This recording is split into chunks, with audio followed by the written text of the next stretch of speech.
저는 서울에서 태어나고 자란 평범한 집안의 외동딸입니다.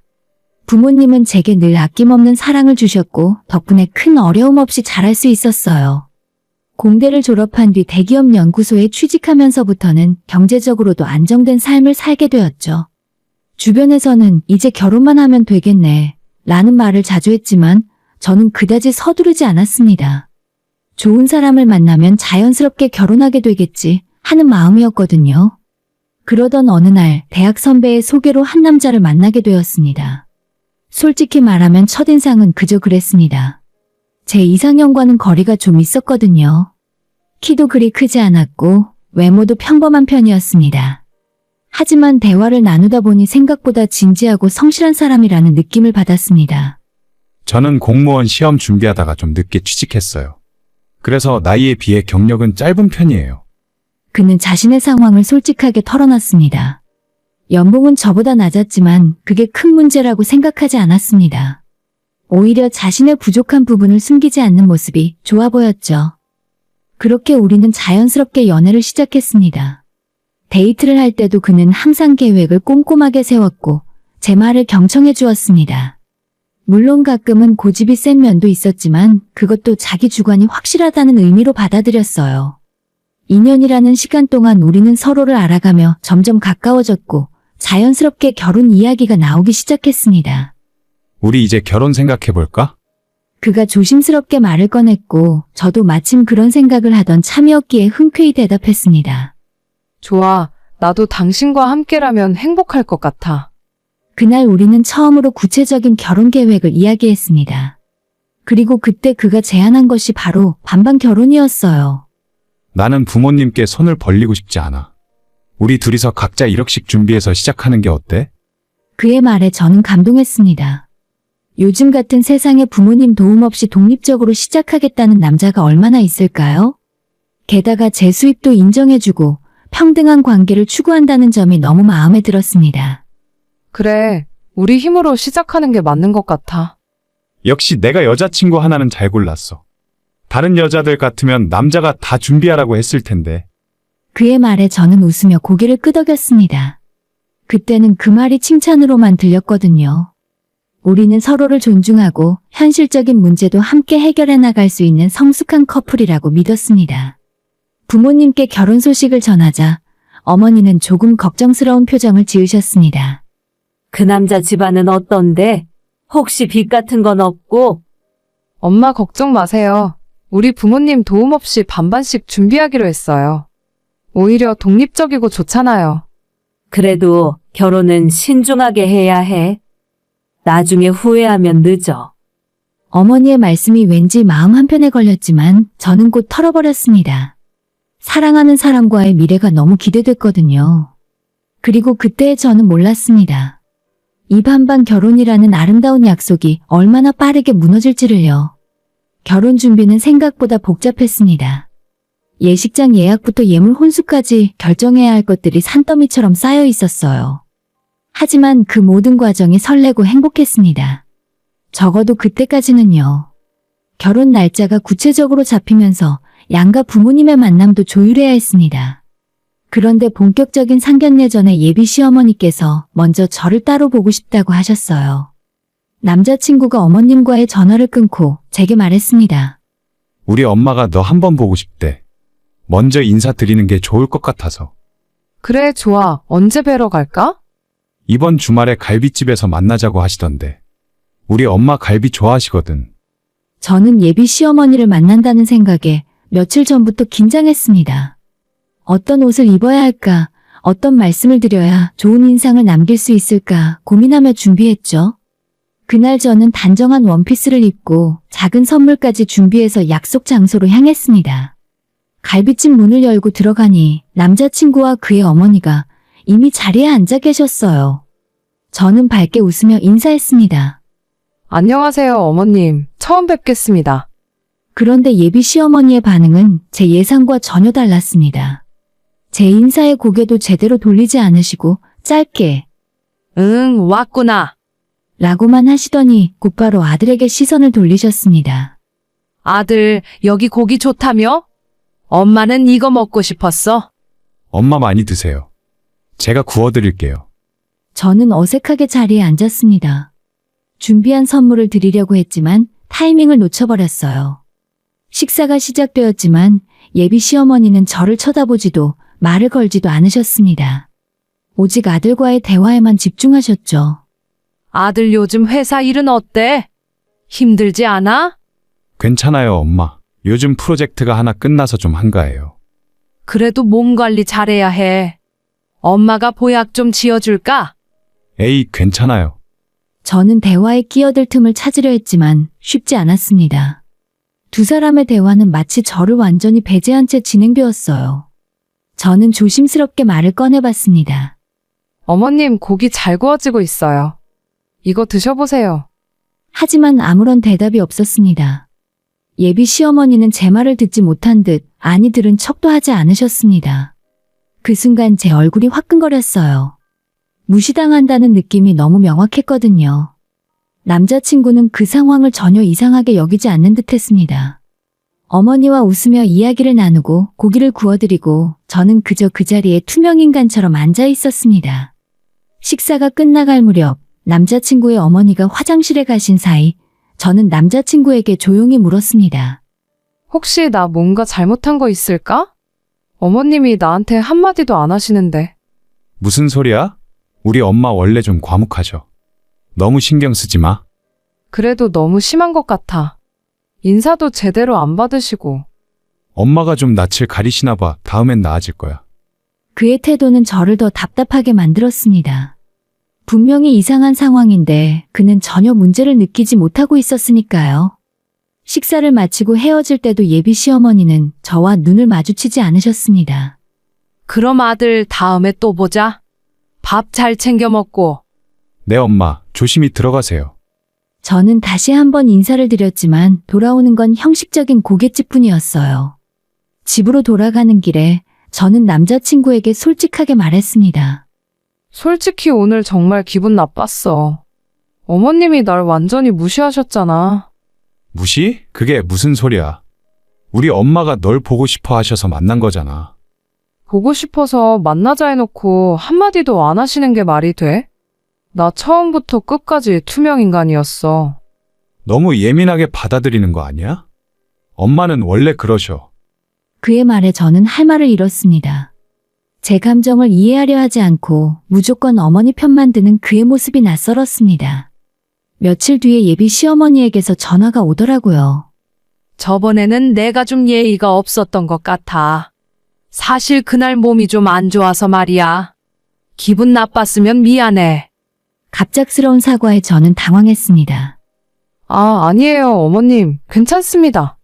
앞으로 잘해보자. 우리 아들 잘 부탁해. 전화를 끊고 나서 저는 복잡한 심정이었습니다. 사과를 받았으니 화해를 해야 하는 건가? 아니면 이게 또 다른 신호인가? 2년 동안 쌓아왔던 관계와 추억 때문에 저는 이 불편함을 덮어두기로 했습니다. 하지만 마음 한편에는 불신의 씨앗이 심어졌어요. 이 결혼이 정말 괜찮은 선택일까? 시댁과의 관계는 앞으로 어떻게 될까? 그 의문들은 제 머릿속에서 계속 맴돌았습니다. 예비 시어머니와의 불편한 만남 이후에 우리는 본격적으로 신혼집을 알아보기 시작했습니다. 처음에는 둘 다 각자 1억씩 준비해서 2억으로 전세를 구한다는 계획이었어요. 하지만 막상 부동산을 돌아다니며 현실을 마주하니 생각보다 상황이 녹록지 않았습니다. 이 정도 평수의 2억이면 아예 서울 외곽으로 나가야 할 것 같은데요. 부동산 중개인의 말에 남자친구의 표정이 굳었습니다. 외곽이요? 우리 둘 다 서울로 출퇴근해야 하는데. 그럼 평수를 좀 줄이시든가 아니면 예산을 더 늘리셔야죠. 우리는 2달 가까이 주말마다 부동산을 돌아다녔습니다. 발품을 팔면 팔수록 서울에서 괜찮은 집을 구한다는 게 얼마나 어려운 일인지 실감했습니다. 2억으로는 방 2개짜리 작은 빌라조차 구하기 힘들었어요. 어느 날 저녁 지친 몸을 이끌고 집에 돌아온 저는 부모님께 하소연했습니다. 아빠, 집 구하는 게 이렇게 힘든 줄 몰랐어요. 우리 예산으로는 제대로 된 곳을 찾기가 너무 어려워요. 아버지는 한숨을 쉬시며 말씀하셨습니다. 요즘 부동산 시장이 그렇지. 걱정하지 마라. 아빠가 도와줄게. 하지만 우리 둘이서 해결하기로 했는데요.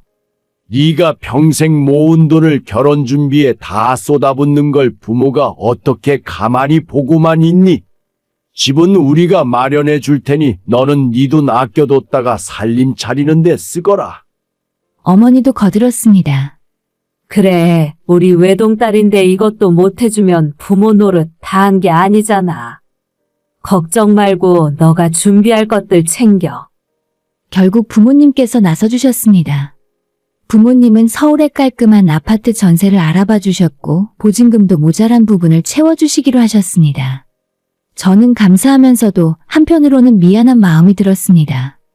반반 결혼을 외치던 우리의 계획이 결국 부모님 도움으로 이루어진다는 게 부끄럽기도 했으니까요. 남자친구에게 이 사실을 말하자 그는 처음에는 난색을 표했습니다. 장인어른께서 그렇게까지 하실 필요는 없는데. 하지만 곧 그의 태도는 바뀌었습니다. 그래도 집 문제가 해결되니까 다행이네. 장인어른께 정말 감사하다고 전해줘. 집이 마련되자 저는 부모님께 감사의 마음을 표현하고 싶었습니다. 특히 아버지께서 평생 낡은 차를 타시면서도 저를 위해 아낌없이 지원해 주신 것이 마음에 걸렸습니다.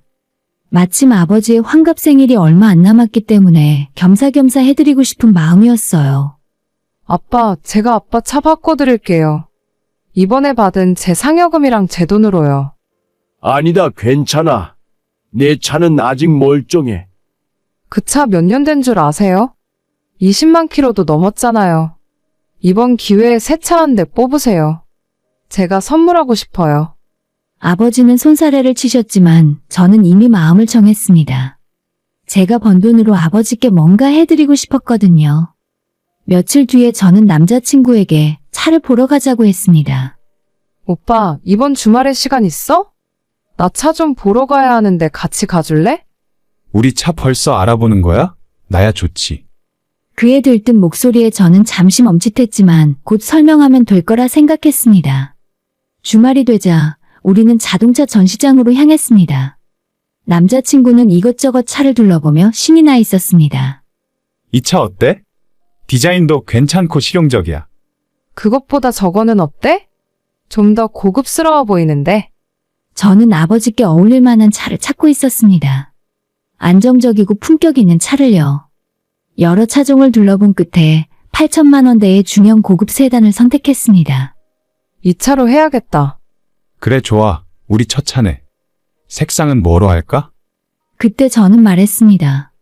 오빠, 사실 이거 우리 차 아니야. 우리 아빠 드릴 거야. 순간 남자친구의 표정이 굳었습니다. 뭐? 아빠가 집도 마련해 주시고 우리 결혼할 때 많이 도와주셨잖아. 그래서 내가 감사의 표시로 차를 선물하려고. 잠깐, 지금 8천만 원짜리 차를 장인어른께 선물한다고? 응, 아빠가 평생 낡은 차만 타셨거든. 어차피 2달 뒤면 환갑이기도 하고 이번 기회에 좋은 차 드리고 싶어서. 남자친구의 얼굴이 붉어졌습니다. 그럼 미리 말을 하지. 나보고 같이 보러 가자고 해서 당연히 우리 차인 줄 알았잖아. 미안해. 그냥 차 고르는 거 도와달라고 한 건데. 아니, 그게 문제가 아니라 장인어른한테 차를 사줄 생각이면 당연히 우리 부모님께도 뭔가 해드려야 하는 거 아니야? 저는 그의 말에 당황했습니다. 무슨 소리야? 우리 아빠가 집 구하라고 얼마를 지원해 주시는데. 그래도 균형을 맞춰야지. 장인어른 차는 나중에 사드리고 우리 부모님이랑 반반씩 용돈을 드리자. 8천만 원이니까 양쪽에 4천만 원씩 어때? 그 순간 저는 할 말을 잃었습니다.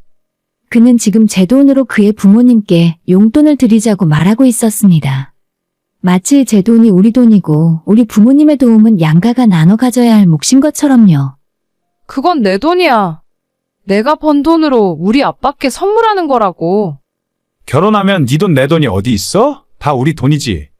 그리고 장인어른만 챙기고 우리 부모님은 안 챙기면 그게 말이 돼? 그럼 오빠 돈으로 오빠 부모님께 드리면 되잖아. 내가 지금 여유가 있어야지.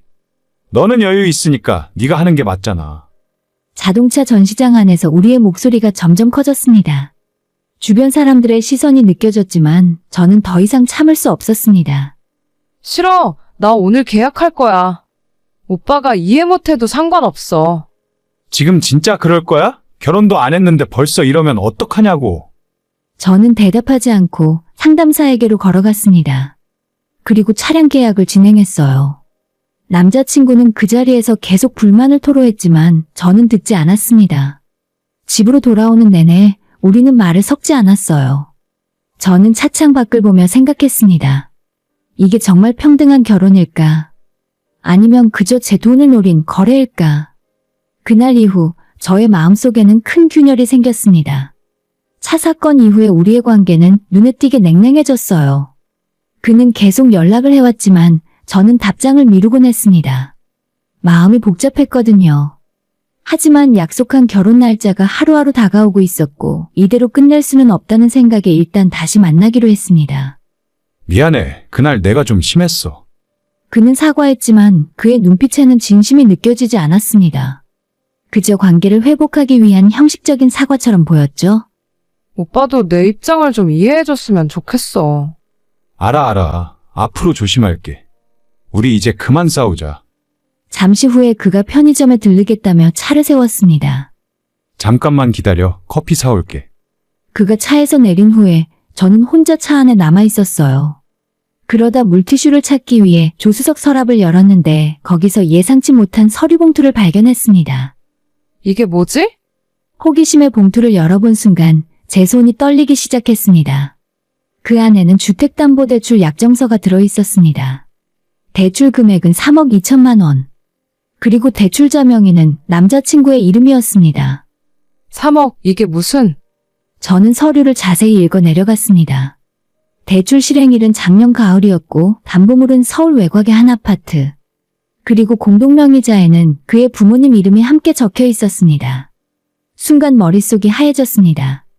그가 예전에 말했던 부모님이 이사 가시면서 여유가 없다는 말이 떠올랐어요. 알고 보니 여유가 없는 게 아니라 아예 빚이 3억이 넘게 있었던 겁니다. 그것도 남자친구 본인 명의로요. 제 손에서 서류가 떨어질 뻔했어요. 심장이 빠르게 뛰었고 숨쉬기가 힘들어졌습니다. 이게 정말일까? 왜 이 사실을 숨긴 거지?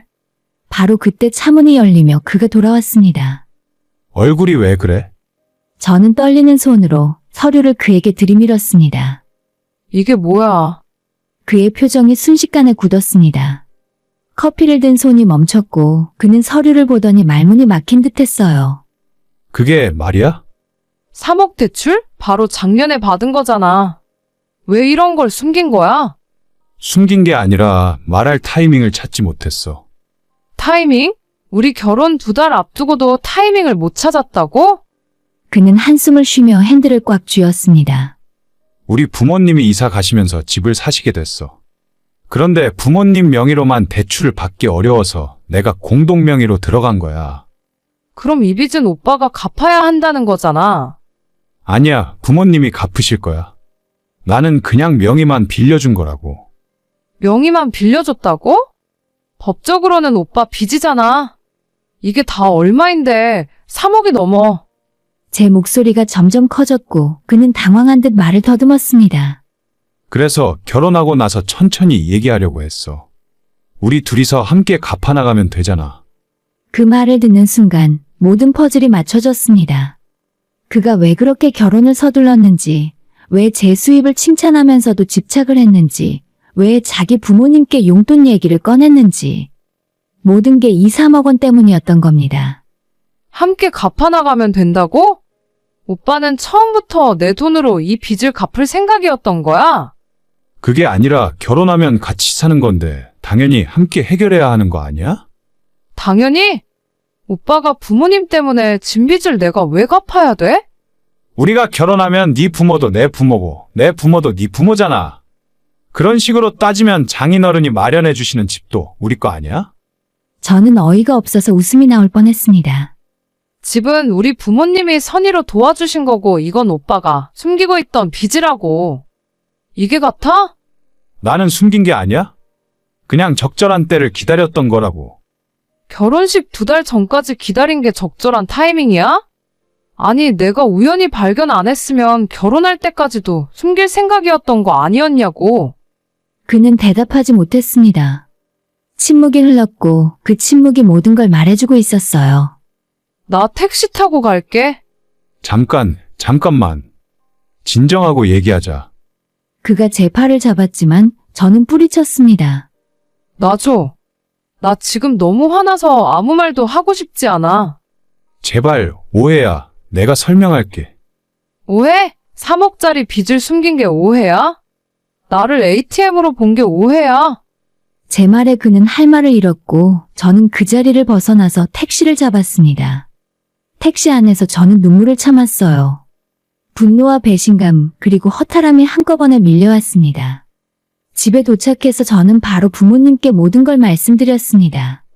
아빠, 엄마, 그 사람이 3억 넘는 빚이 있대요. 그것도 자기 명의로. 그런데 지금까지 한마디도 안 했어요. 아버지의 얼굴이 굳었습니다. 뭐?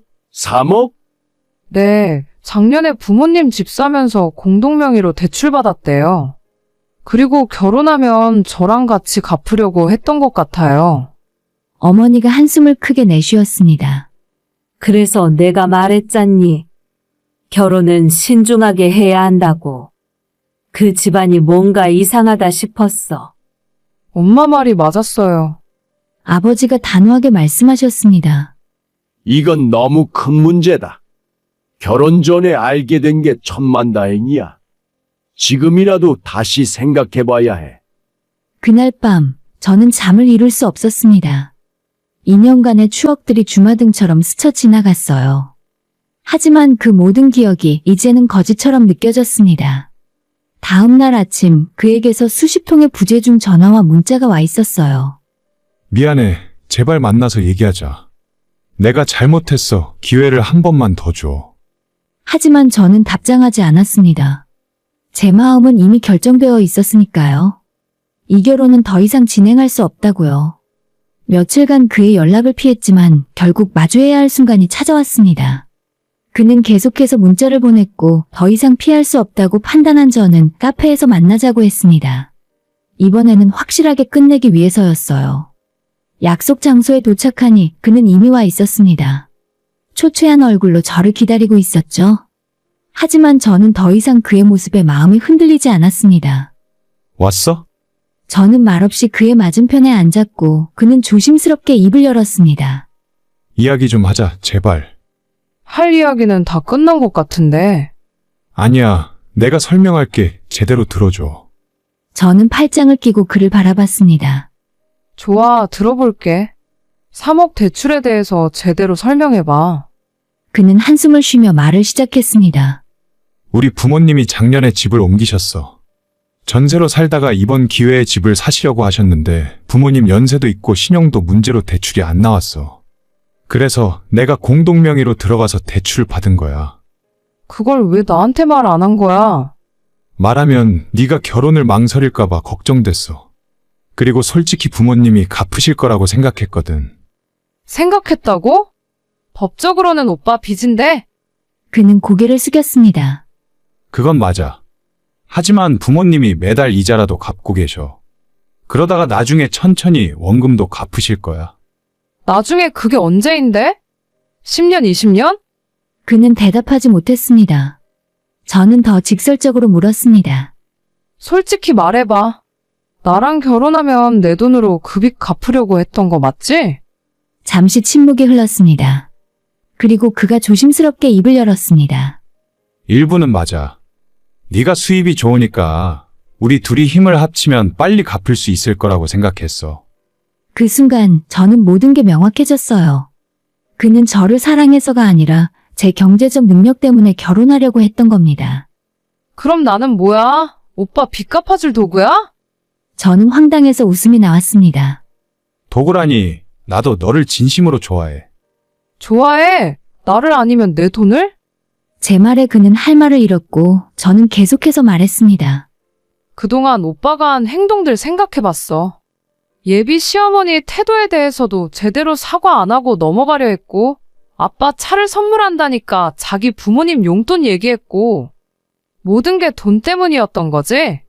그게 아니라 이제 와서 변명하지 마. 오빤 처음부터 내 돈이 필요했던 거야. 사랑은 핑계였고. 그때 그의 눈에서 눈물이 흘러내렸습니다. 미안해. 정말 미안해.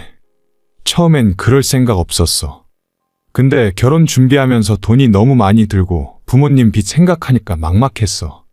그래서 네가 있어서 다행이다 싶었던 거야. 다행이다? 나는 보험이었구나. 제발 한 번만 용서해줘. 다시 시작하자. 이번 일은 내가 정말 잘못했어. 그는 제 손을 잡으려 했지만 저는 손을 뒤로 빼버렸습니다. 미안하지만 난 이제 오빠를 믿을 수 없어. 결혼은 신뢰 위에 세워지는 건데 그 신뢰가 완전히 무너졌어. 한 번만 정말 한 번만 기회를 줘. 내가 다 바로잡을게. 어떻게 바로잡을 건데? 3억 빚이 갑자기 사라져? 오빠 마음이 갑자기 변해? 빚은 내가 어떻게든 갚을게. 그리고 너한테 절대 폐 안 끼칠게. 이미 끼쳤어. 나를 속인 것부터가 큰 패야. 저는 자리에서 일어났습니다. 그도 급히 일어나며 제 앞을 막아섰습니다. 제발 가지 마. 우리 2년이나 만났잖아. 그 시간이 아무 의미도 없어. 의미는 있었어. 그래서 더 배신감이 큰 거야. 2년 동안 날 속였다는 게 너무 아프다고. 속인 게 아니야. 그냥 말할 용기가 없었던 거야. 용기가 없었던 게 아니라 말하면 결혼 못할까봐 숨긴 거잖아. 이건 사기야, 사기. 그는 갑자기 제 앞에 무릎을 꿇었습니다. 카페 안에 사람들이 저희를 쳐다봤지만 그는 아랑곳하지 않았어요. 제발, 제발 한 번만 용서해줘. 나 너 없으면 안 돼. 일어나. 사람들이 다 쳐다보잖아. 상관없어. 네가 용서해줄 때까지 안 일어날 거야. 저는 차갑게 말했습니다. 그럼 거기 계속 있어. 나는 갈게. 저는 그를 뒤로 하고 카페를 나왔습니다. 뒤에서 그가 부르는 소리가 들렸지만 돌아보지 않았어요. 눈물이 흘러내렸지만 이번에는 슬픔 때문이 아니라 분노 때문이었습니다. 엄마, 아빠, 저 결혼 안 할래요. 파혼하기로 결심했어요. 어머니가 제 손을 잡았습니다. 괜찮아. 오히려 잘 됐어. 집 계약하기 전에 알게 된 게 얼마나 다행이니. 아버지도 고개를 끄덕이셨습니다. 그래. 지금 힘들겠지만 나중에 보면 이게 옳은 길이었다는 걸 알게 될 거야. 그 집안이랑 결혼했으면 평생 고생했을 거다. 근데 예식장 예약금이랑 이미 준비한 것들은 어떡하죠? 그런 건 신경 쓰지 마. 돈은 다시 벌면 되지만 네 인생은 한 번뿐이야. 부모님의 따뜻한 말씀에 저는 울음을 터뜨렸습니다. 그동안 참았던 감정들이 한꺼번에 쏟아져 나왔습니다. 그날 이후 그와 그의 어머니에게서 계속 연락이 왔습니다. 심지어 집 앞까지 찾아왔습니다. 나야, 우리 아들이 실수한 건 맞지만 한 번만 용서해주면 안 되겠니? 남자친구 어머니의 전화였고 하지만 저는 차갑게 대답했습니다. 어머님 죄송하지만 제 결정은 확고합니다. 더 이상 연락 주지 마세요. 그래도 2년이나 만났는데 그 정이 어디 가니? 그 정 때문에 2년이나 속았네요. 이제 그만하세요. 저는 전화를 끊고 그들의 모든 연락처를 차단했습니다. 카카오톡과 전화번호, 심지어 SNS까지 전부요. 어머니가 옆에서 말씀하셨습니다. 잘했어. 그놈이랑 결혼했으면 네 돈으로 시부모 효도하며 평생 살았을 거야. 생각만 해도 끔찍하다. 며칠 뒤에 그의 친구라는 사람에게서 연락이 왔습니다. 안녕하세요. 저는 성호 친구입니다. 제 친구가 너무 힘들어해서 연락드렸어요. 한 번만 더 생각해 주시면 안 될까요? 저는 단호하게 답했습니다. 죄송하지만 제 결정은 바뀌지 않습니다. 더 이상 연락 주지 마세요. 그렇게 모든 연락을 끊었습니다. 처음 며칠은 힘들었습니다. 2년간의 추억이 자꾸 떠올랐고 제 결정이 옳은 건지 의심도 들었습니다. 하지만 시간이 지날수록 확신이 들었습니다.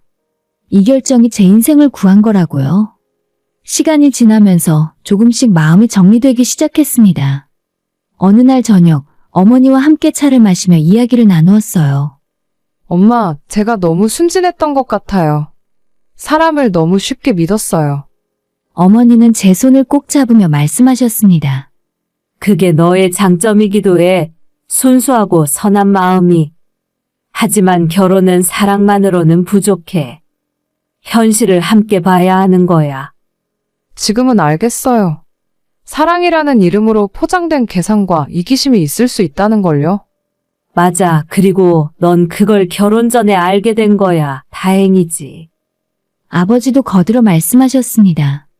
이번 일로 많이 배웠을 거야. 결혼은 두 사람만의 문제가 아니야. 두 집안이 만나는 거고 경제적인 문제도 함께 고려해야 해. 감정만으로 결정하기엔 너무 큰 선택이지. 네, 이제는 정말 그게 뼈저리게 느껴져요. 예식장 예약 취소와 예물 환불, 혼수 정리. 현실적인 일들을 하나씩 처리하면서 저는 조금씩 현실로 돌아왔습니다.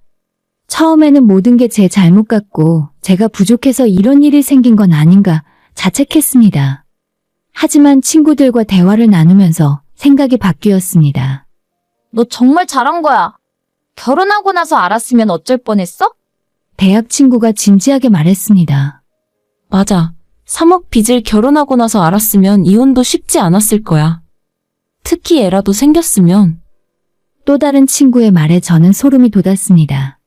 정말 생각만 해도 끔찍했습니다. 너무 감정적으로 생각하지 마. 넌 현명한 선택을 한 거야. 자신을 속인 사람과 평생을 함께 할 순 없잖아. 친구들의 말이 저에게 큰 위로가 되었습니다. 제 선택이 옳았다는 확신이 점점 강해졌습니다.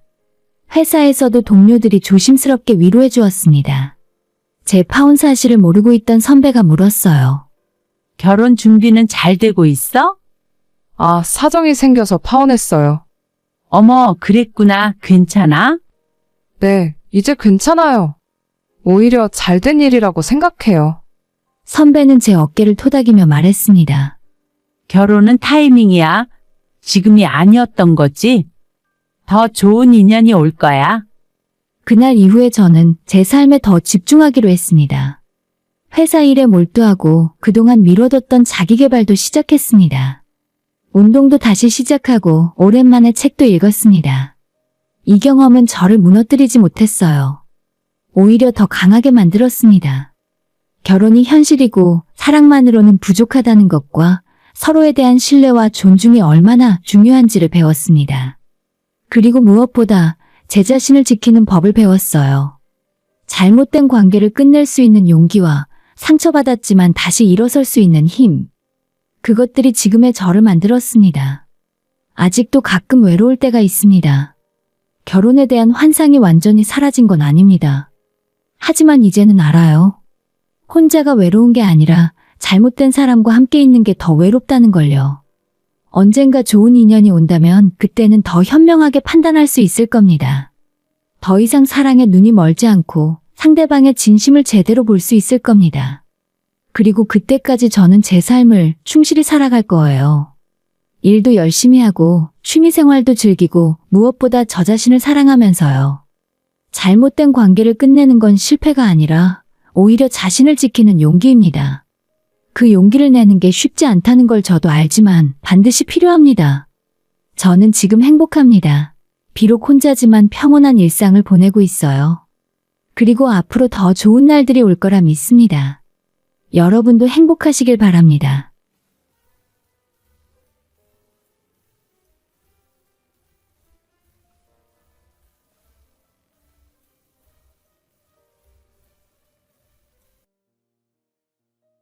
저는 30대 초반의 여자이고 다음 달에 출산 예정일을 앞두고 있어요.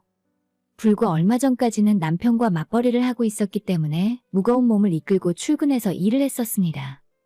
이제는 정말 마지막 한 달 남았기 때문에 출산휴가를 내고 집에서 쉬고 있는데 저는 저대로 배가 남산만하게 부풀어서 움직이기도 너무 힘이 들고 몸이 힘드니까 짜증나고 스트레스도 받는데 이 와중에 시어머니까지 옆에서 난리니까 진짜 미치고 팔짝 뛰겠더라고요.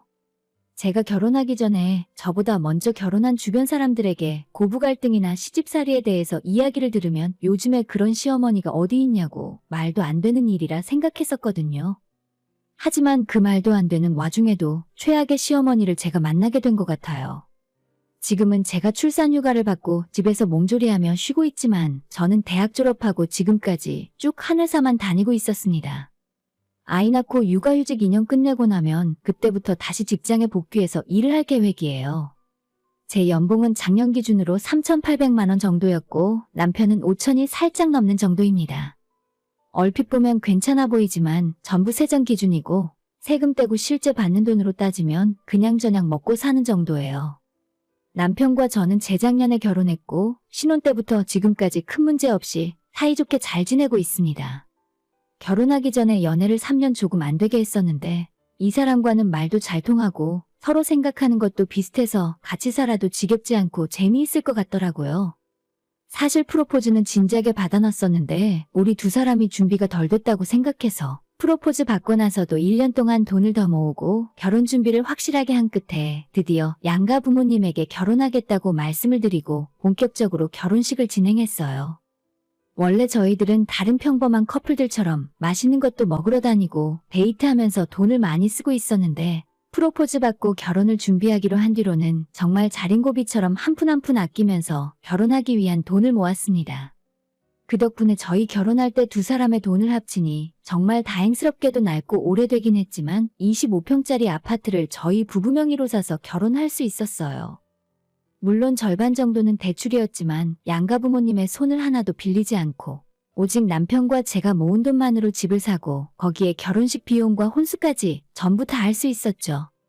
저희 친정에는 제 위로 언니가 하나 있고 밑으로 남동생이 하나 더 있어서 저희가 결혼할 때 부모님에게 손을 벌린다면 경제적으로 큰 부담을 지울 것 같더라고요. 그래서 예전부터 결혼은 무조건 저희 스스로 돈 벌어서 하기로 마음을 먹었었고 제가 부모님에게 제 힘으로 알아서 하겠다고 말씀드렸을 때도 대견해 하셨어요. 한 푼도 받지 않기로 했었지만 저희가 신혼여행 다녀와서 친정에 인사드리러 갔을 때 친척들을 비롯해 신부 측으로 들어온 축의금 1,800만 원 전액을 저보고 다 가져가라 하셔서 그 돈도 유용하게 살림에 보탰습니다.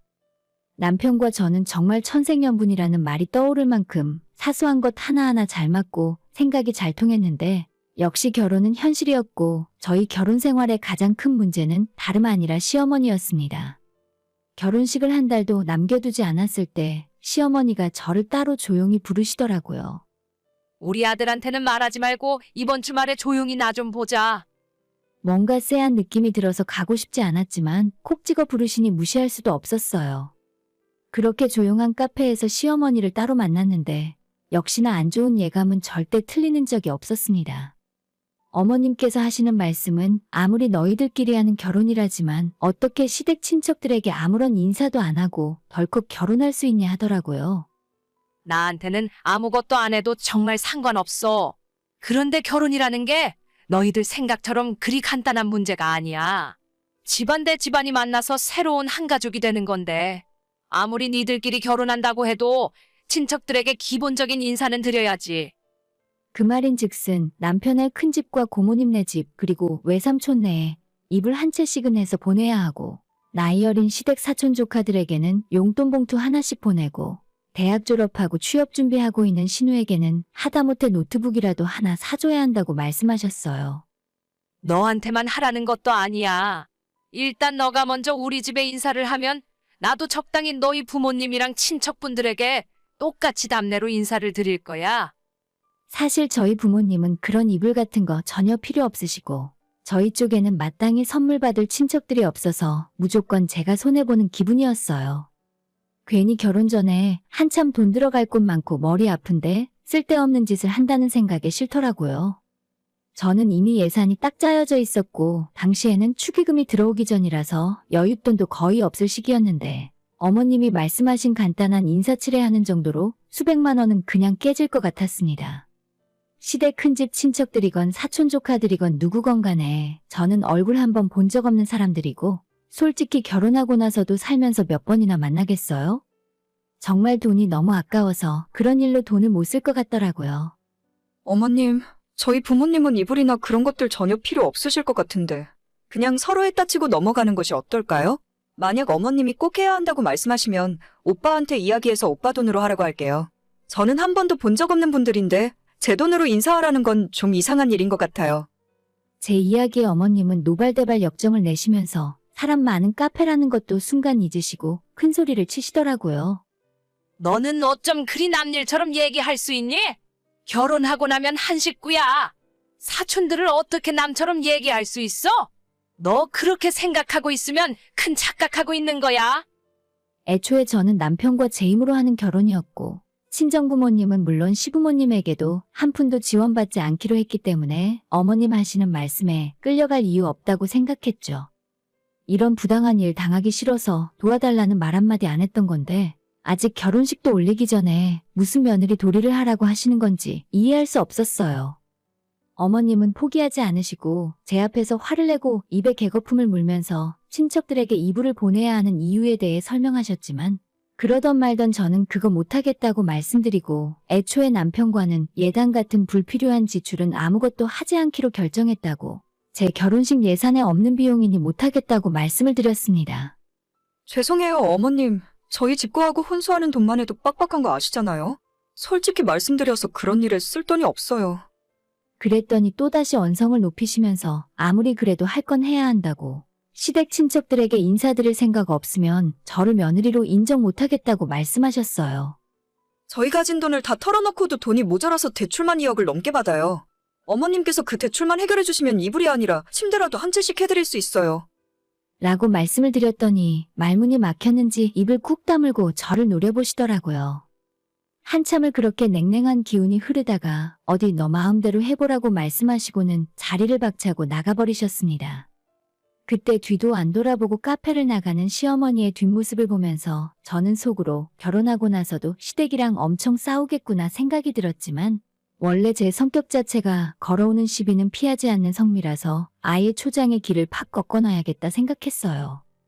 저는 예전부터 내가 나중에 결혼하게 된다면 절대 시댁에 기죽어서 쩔쩔매지 않고 당당하게 할 말 다 하는 며느리가 되어야겠다고 결심했었거든요. 지금은 돌아가시고 세상에 안 계시지만 저희 할머니께서 살아생전에 엄마를 엄청 괴롭히는 모습을 많이 보고 자랐어요. 엄마는 구박받고 괜히 욕먹으면서도 할머니한테 반항 못하고 참고만 사셨는데 그럴수록 더 의기양양해져서 몹쓸 짓도 많이 하셨습니다. 명절이나 제사 때 할머니 댁에 한번 다녀오면 엄마가 저희 몰래 혼자서 우시는 모습도 본 적 있었어요. 나는 절대 나중에 결혼하면 바보처럼 당하고만 살지 않겠다고 결심을 한 계기가 되었죠. 남편이랑 결혼할 때도 저도 똑같이 제 돈을 쓰면서 결혼 준비를 하게 된 이유도 뭐라도 하나 시댁에서 도움을 받으면 그만큼 제가 할 말 못하고 끌려다니게 되니까 그런 일을 피하기 위해서 돈을 악착같이 모았었던 거죠. 결혼하기 전에 남편이 제게 프로포즈를 했을 때도 우리가 결혼하게 된다면 시어머니와 내가 의견이 서로 달라질 때 무조건 제 편을 들어줄 수 있겠냐고 물어봤어요. 만약 그렇게 하지 못할 것 같다면 처음부터 우리는 결혼하지 말자고 이야기했었죠. 남편은 무조건 제 편을 들겠다고 이야기했고 결혼 전에도 그리고 지금까지도 가장 든든한 제 편입니다. 시어머니의 부탁을 그렇게 거절하고 나중에 남편 통해서 듣게 된 이야기지만 시모는 본인 사비를 털어서 친척들에게 이불을 돌렸다고 해요. 예전에 다른 친척들이 결혼할 때 저희 시어머니가 받은 것이 있어서 이번에 답례를 하신 거지만 어차피 저는 그 집안의 이불은커녕 베개 하나조차 받은 것이 없기 때문에 아무런 죄책감도 들지 않더라고요. 우여곡절 끝에 결혼식을 올리고 신혼생활이 시작되면서 시어머니께서는 기회만 있으면 저를 휘어잡고 길을 꺾어놓기 위해 혈안이 되어 있으셨어요. 하지만 어머님이 생각하시는 복수라고 하는 것들이 너무 하찮은 일이라서 제가 일일이 화를 내고 대응할 필요조차 느끼지 못하는 경우가 대부분이었어요. 그래도 제 생각에 이거는 조금 선을 넘는구나 싶을 때는 참지 않고 따박따박 받아치는데 그때마다 시어머니 혈압 올라가는 소리가 제 귀에 들리는 것 같았습니다. 시모의 복수라는 것이 어느 정도냐 하면 하루는 제가 시댁에서 밥을 먹고 있었는데 온 식구들 중에 제 수저만 설거지가 덜 되어 있고 뭐가 묻어서 더럽더라고요. 고춧가루도 묻어있는 것이 도저히 비위가 상해서 밥을 먹을 수 없을 것 같길래 수저통에 있는 새 걸로 바꾸려고 했는데 시모가 뭘 그런 걸로 유난을 떠냐면서 더러운 것도 아니니까 대충 먹으라 하셨어요. 그냥 먹으려고 해도 커다란 고춧가루가 달라붙어 있는데 그 숟가락으로 어떻게 밥을 먹어요? 어머님이 괜찮다고 하니까 저는 제 옆에 앉아있던 남편 숟가락이랑 바꿔버렸어요.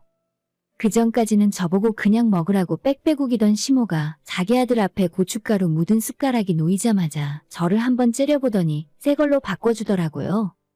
그 이후로도 밥 먹는 내내 저를 째려보고 있었지만 이미 그런 사소한 건 무섭지도 않았어요. 하지만 시어머니가 정말 불같이 화를 내고 예민하게 구는 일이 있었는데 그건 바로 용돈 문제였습니다. 결혼하기 전까지는 저희 남편이 시어머니에게 매달 30만 원의 용돈을 드리고 있었고 반면에 저는 친정부모님에게 명절이나 생신 때 같은 기념일만 챙기고 있었어요. 그런데 우리 두 사람이 결혼을 하고 나니까 시어머니는 계속 매달 용돈을 받길 원하셨고 저희 친정부모님은 용돈이 필요 없다며 거절하시더라고요. 하지만 한쪽만 주고 한쪽을 아예 안 줄 수는 없는 노릇이라 결혼 이후 남편과의 대화 끝에 양쪽 모두 공평하게 20만 원씩 드리기로 결정했어요. 남편이 결혼 전 시모에게 드리던 용돈은 30만 원이지만 양쪽에 30만 원씩 드리기에는 너무 부담스러웠고 우리 입장에서는 20만 원씩 매달 40만 원 나가는 용돈만 해도 결코 적지 않은 돈이었습니다.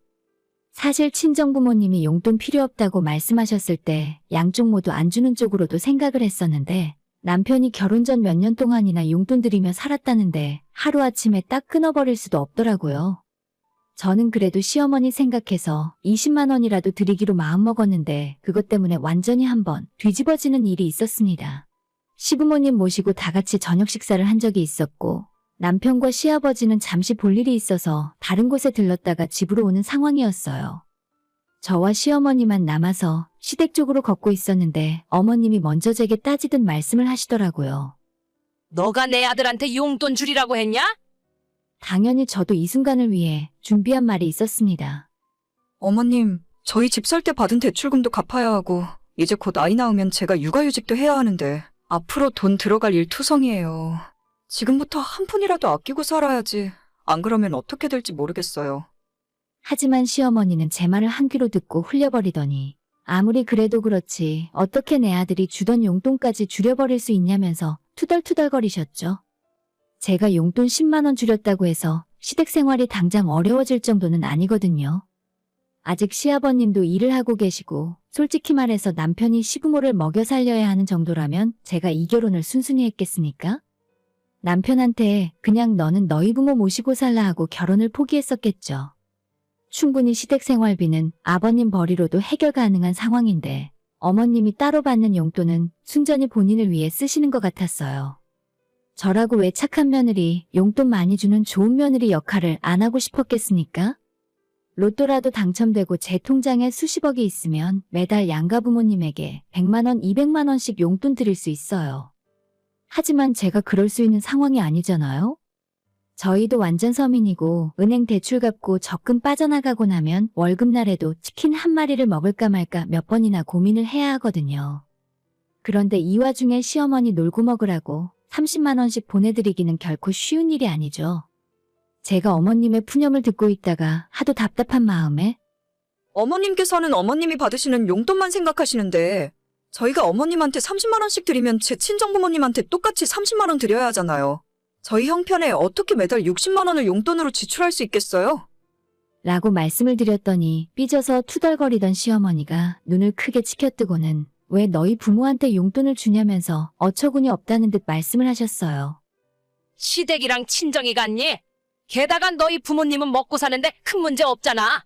똑같이 일을 해서 돈을 벌어도 내 아들이 너보다 훨씬 많이 벌어올 텐데 왜 네 맘대로 너희 집에 용돈을 주고 있냐? 아니, 제가 남편보다 돈을 적게 버는 건 사실이지만 그렇다고 친정의 용돈까지 적게 드려야 하는 겁니까? 저도 그 소리 듣고 어처구니가 없어서 시모한테 대들었고 시댁으로 걸어오는 길에 아파트 단지 안에서 서로 언성을 높이고 말다툼을 하고 있었습니다. 남편과 시아버지가 볼일을 마치고 집으로 들어오다가 저희 두 사람이 소리를 지르며 싸우는 모습을 보고 황급히 달려와서 떼어놓더라고요. 남편이 저를 붙들고 무슨 일이냐고 묻길래 방금 시어머니한테 들은 말을 그대로 전했습니다. 내가 당신보다 월급을 적게 번다고 어머님이 왜 친정부모님한테 용돈 드리냐고 하시잖아. 당신도 그렇게 생각해? 내가 돈을 적게 버니까 우리 부모님은 용돈 드리면 안 되는 거야? 그 말을 들은 시아버지는 어처구니가 없다는 듯 저와 시어머니를 번갈아 쳐다보셨고 남편은 한숨을 한번 크게 쉬더니 시어머니한테 대체 왜 그러냐고 따졌어요. 엄마, 예전에는 결혼할 며느리감 데려오라고 그렇게 난리를 치더니 이렇게 괴롭히고 못 살게 굴려고 그러셨어요? 시모는 믿고 있었던 아들이 자기 편을 들어주지 않자 큰 충격을 받았는지 길바닥에서 엉엉 울면서 아들 키워봤자 소용없다고 대성통곡을 하시더라고요. 그 모습에 시아버지가 동네 창피하게 이러지 말라며 강제로 시모를 데리고 집으로 들어가 버리셨죠. 그날은 엉망진창이 된 채 저희도 집으로 돌아오고 끝이 났는데 시어머니는 쉽게 포기하지 않으셨어요. 며칠 뒤에 분이 안 풀리셨는지 저희 집까지 찾아오셔서 제 남편에게 화를 내고 혼내시더라고요. 너가 어디서 저런 불려시 같은 걸 며느리라고 데려와서 낳고 키워준 어미도 우습게 알고 나한테 이럴 수가 있냐? 내가 두 눈 시퍼렇게 뜨고 있는데 며느리가 친정으로 돈 빼돌리는 건 도저히 용납할 수가 없어. 제가 친정에 30만 원씩 용돈 보내드리고 있는 게 친정으로 돈을 빼돌리고 있는 거랍니다. 그런 말까지 듣고 가만히 참고 있으면 저는 물론이고 제 부모님까지 욕보이는 것 같아서 바로 남편 밀어내고 시어머니에게 대들었죠. 진짜 뻔뻔하시네요. 저희 친정부모님은 결혼하고 축의금 들어온 것도 전부 저희한테 주셨는데 어머님께서는 남편 친구들한테 들어온 축의금까지 전부 싹 가져가셨잖아요? 대체 돈 빼돌리고 있는 사람이 누군데 생사람을 잡으세요? 축의금 문제에 대해서는 남편 체면도 있고 이야기를 꺼내기엔 너무 치사한 것 같아서 결혼하고 지금까지 제 속에 묻어두고 있었거든요. 무조건 저희 결혼이니까 축의금은 저희가 가져야 한다는 건 아니지만 솔직히 남편 친구들 몫으로 들어온 돈까지 한 푼도 남김없이 시부모님이 가져가신 건 서운함을 넘어 기분이 좋진 않더라고요. 그럴 거라면 최소한 신혼여행 갈 때 용돈 정도는 줄 법도 한데 그런 것도 없었습니다. 제가 시모에게 축의금 이야기를 하자 전곡을 제대로 찔렀는지 시어머니 얼굴이 순식간에 새빨갛게 달아오르면서 그때부터는 차마 입에 담지도 못할 욕을 하시더군요. 이 돈밖에 모르는 년아. 앞으로 너는 내 며느리 아니니까 우리 집에 찾아오지도 마. 솔직히 며느리 입장에서 시댁에 오지 말라고 하면 더 좋은 일 아닌가요? 남편도 자기 엄마의 그런 모습을 보고 크게 실망했는지 그만 돌아가시라 하고 앞으로 저희 집에 찾아오지 말라 하더라고요. 그게 벌써 작년 가을의 일이었고 덕분에 지난 추석도 이번 설날에도 저는 시댁에 가지 않고 친정에서 편하게 놀고 먹으면서 쉬었어요. 남편은 그 이후로 저한테 정말 미안해하면서 제 말이라면 찍소리도 못합니다. 시어머니에게 보내던 용돈 20만 원도 그날 이후로 딱 잘라 끊어버렸고 앞으로도 절대 제가 먼저 찾아뵙는 일은 없을 거예요. 남편에게는 어떠한 악감정도 없습니다. 남편은 전혀 잘못한 것이 없고 이 상황에서도 저를 지키려고 노력했어요.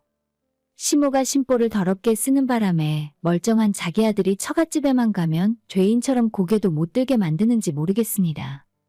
어떤 사람들은 시부모에게 져주고 잘해드려야 편히 살 수 있다는데 말도 안 되는 소리를 하는 사람들에게 왜 숙이고 들어가야 하는지 이해 못하겠어요.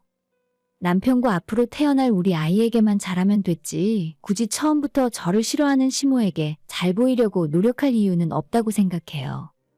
아직도 시모 생각만 하면 왜 너네 엄마한테 용돈 주냐고 화를 내던 그 모습이 떠올라서 속에서 화가 치밀어 오르네요.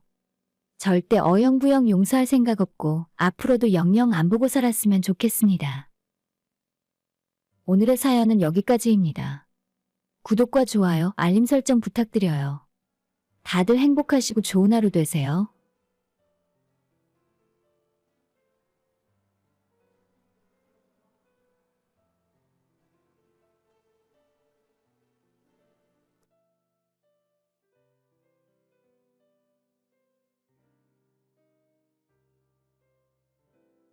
저는 아직 결혼을 하지 않은 20대 후반의 여자입니다. 주변 다른 친구들은 하나둘씩 시집가서 아이 낳고 살고 있는데 저는 앞으로 최소 몇 년 동안 결혼하긴 힘들 것 같아요. 왜냐하면 저희 집에는 오랜 지병을 앓고 계시는 아버지께서 병석에 누워 계십니다. 그전까지는 엄마가 아버지 병간호를 맡아서 하셨는데 2년 전에 불의의 사고로 아빠보다도 먼저 세상을 떠나시고 그 이후로 아빠의 병수발은 주로 제가 맡아서 하게 되었죠. 그래도 그전까지는 제가 아르바이트하면서 자격증 공부를 하는 등 취업 준비생이었기 때문에 집에 붙어있는 시간이 많았지만 올해는 그것도 여의치 않았습니다. 작년 연말에 제가 취업을 하게 되면서 집에 사람이 비어있는 낮 시간에는 부득이하게 간병인을 쓸 수밖에 없었습니다. 집에 아빠가 혼자 있으면 화장실 가시는 것도 너무 힘들어 하시기 때문에 장시간 비울 때는 보조해줄 사람이 꼭 있어야 해요. 그런데 문제는 그 간병인 비용조차도 만만치가 않더라고요.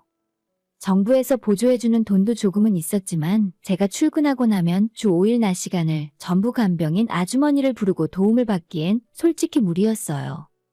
예전에도 건강이 안 좋긴 했지만 이 정도까진 아니었는데 어머니가 먼저 세상을 떠나시고 큰 충격을 받으셨기 때문에 한순간에 크게 상태가 안 좋아지셨죠. 자리에서 혼자 일어나는 것도 많이 힘들어하시고 화장실을 가고 싶을 때는 물론 몇 끼 식사를 보조해드려야 하기도 하고 매일매일 먹어야 하는 약도 챙겨드려야 하기 때문에 반드시 누군가 한 명은 집에 있어야만 했습니다. 저한테는 나이가 7살 차이 나는 오빠가 있어요.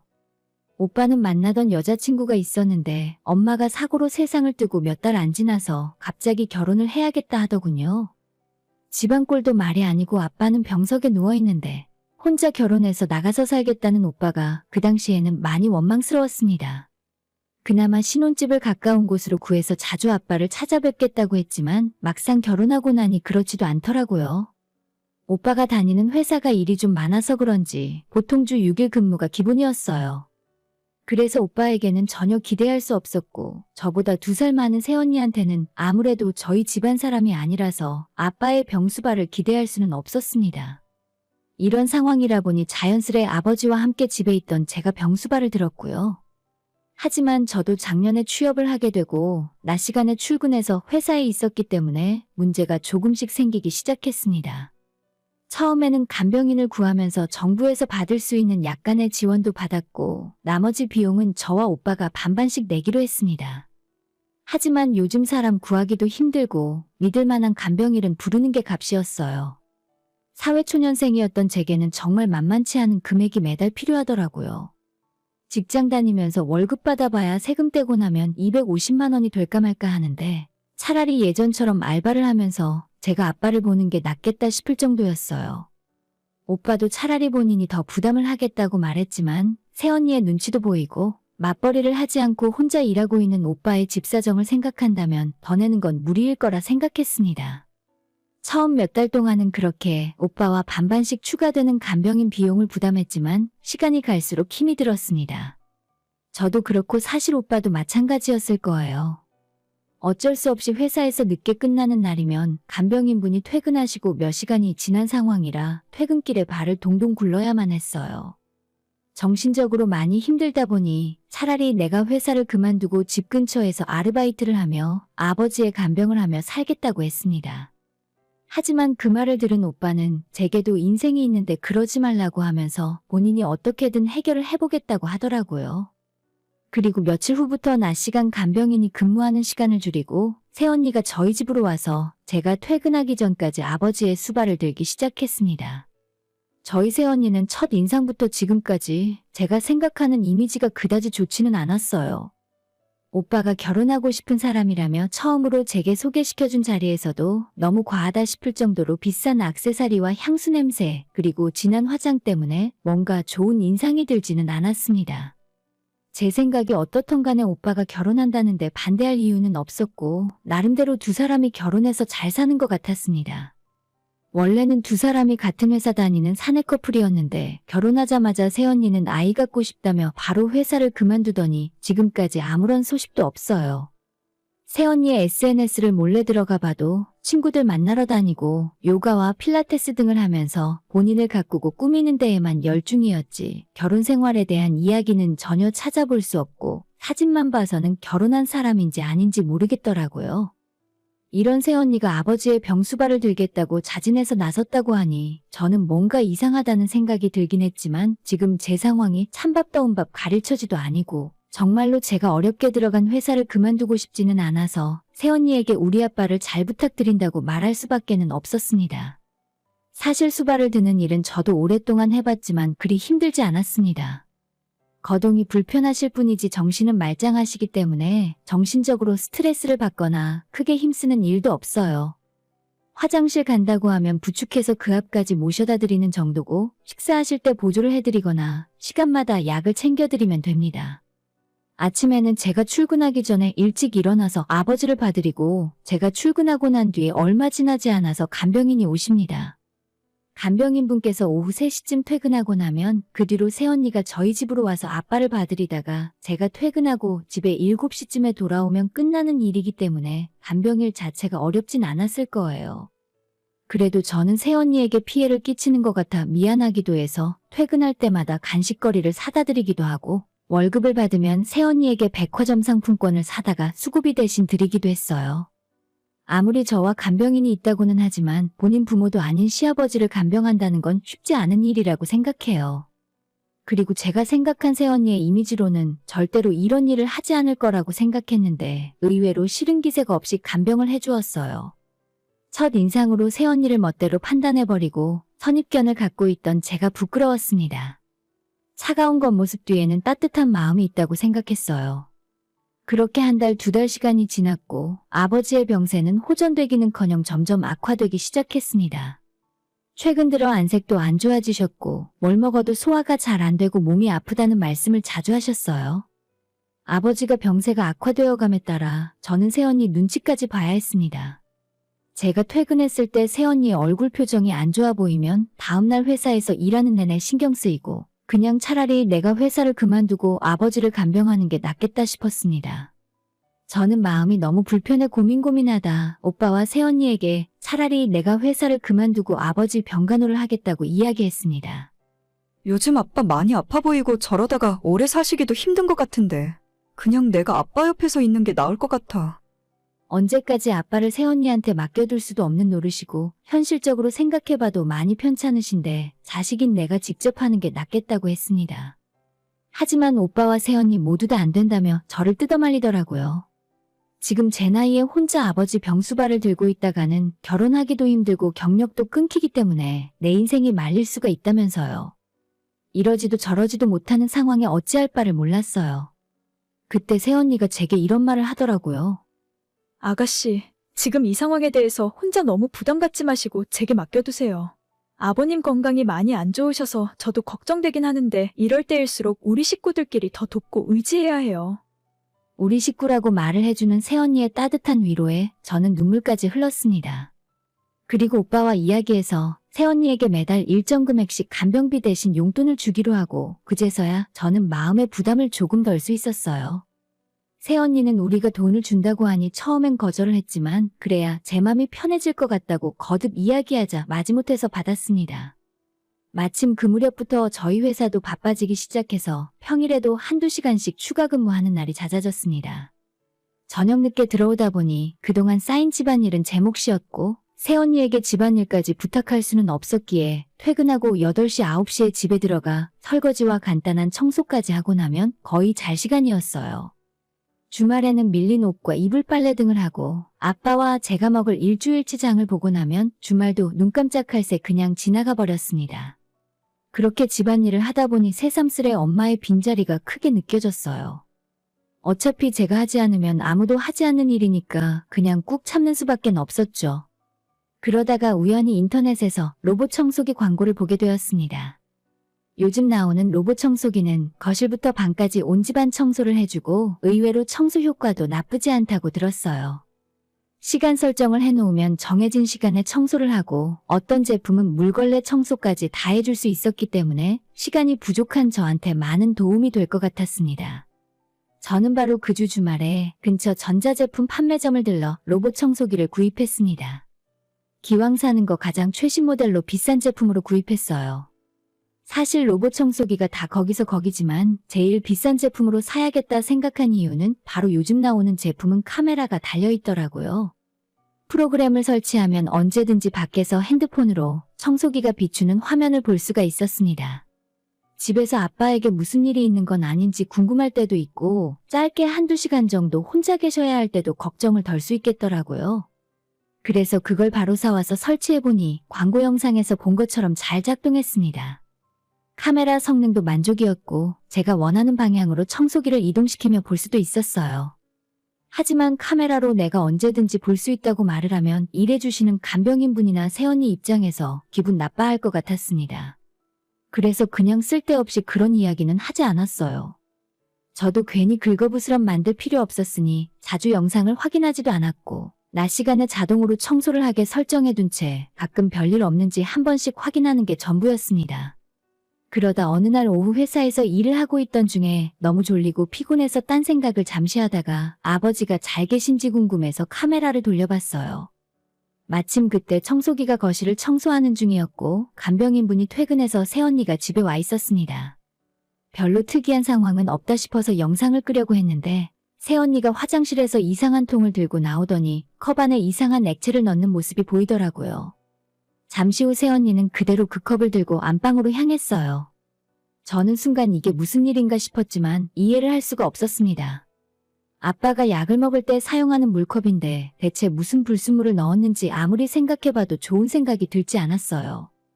집에 가서 영상과 비교하며 확인했을 때 화장실 바닥 청소하는 세제통과 새언니가 들고 나온 통이 비슷하게 생겼더라고요.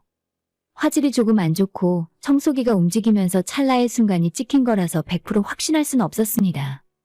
아빠에게 요즘 이상한 점이 없냐고 물어봐도 고개만 저으시고 확실한 증거가 없는데 일을 크게 벌릴 수가 없었습니다. 저는 그 뒤로도 한동안 그때 봤던 장면이 머릿속에서 지워지지 않았어요. 하루하루 걱정은 늘어만 갔고 나중에는 집착이 생겨 하루에도 몇 번씩이나 카메라를 돌려보게 되었습니다. 확실하게 증거가 없는 상황에서 새언니에게 따졌다가는 위험하겠다는 생각이 들어 다음날 저는 인터넷으로 가정용 CCTV 카메라를 구입하기에 이르렀습니다.